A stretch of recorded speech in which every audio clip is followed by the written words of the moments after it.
El halachot beruchim tiyu rabotai. Nous sommes aujourd'hui le 26, le mois Tevet. C'est vrai, chaque fois qu'on arrive au 26, hop, le nom de Dieu, Yudke Vavke.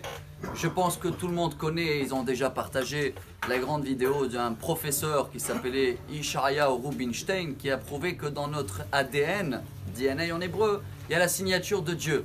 Mais dans la paracha de cette semaine, il y a pas seulement la signature de Dieu dans chaque cellule, on va dire comme ça, de notre corps. Dans le monde entier, Dieu il a fait en sorte que chaque plaie qu'il y avait en Égypte, ou chaque miracle, il a laissé les magiciens de l'époque, je ne sais pas comment ils s'appellent en français, mais dans la Torah ils s'appellent Khartoumim. Ils ont fait presque, à 98%, ils ont pu faire, ils ont jeté les bâtons et ils ont eu des serpents aussi. Et le sang, ils ont pu faire, les grenouilles, mais il y avait toujours quelques pourcents que Dieu il a prouvé, non, c'est moi qui signe à la fin, vous ne pouvez pas faire exactement la même chose. Dans les années 40-47, en Pologne, une histoire qui était très connue, il y avait une équipe qui ont pu faire des faux billets en très grosse quantité dans toute la Pologne. Et à l'époque, ils arrêtaient beaucoup des personnes avec ces faux billets. Après quelques mois d'enquête, ils ont pu trouver toute l'équipe qui sont responsables de ça. Il y avait un grand juge pour les juger, parce qu'il y avait beaucoup les pauvres qui ont perdu tout leur argent. Ils ne savaient pas la différence et ils ne pouvaient plus après payer.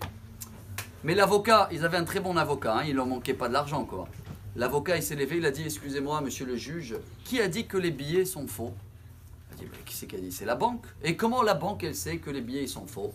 Eh bien, apparemment, dans la moustache de président là, de Pologne de l'époque, il s'appelait, je crois, Bolesław Bierut.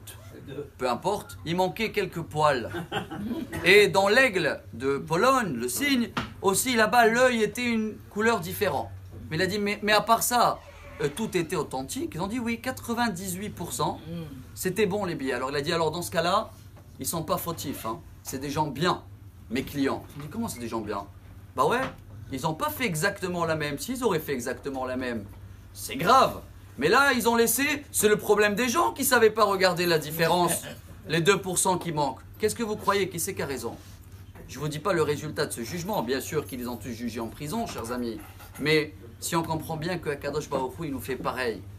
Il laisse toujours à tous les gens qui pensent être, waouh, des créateurs et des idoles, ils peuvent arriver maximum à 98%. Il va toujours montrer les 2% en plus que c'est la main de Dieu, le 26, la signature de Dieu. Qu'est-ce que pensez-nous? Qu'est-ce qu'on doit faire, nous? On doit s'investir dans les faux billets et dire « Ah non, j'ai pas vu ». C'est devant nous, il faut juste bien regarder. Aller à la banque, c'est la Torah. Et la Torah nous prouve « Non, c'est jamais tout à fait vrai. Personne n'a pu créer une moustique. Personne n'a pu créer même pas une cellule. » Alors Akadosh Baruch Hu, il se cache derrière tout.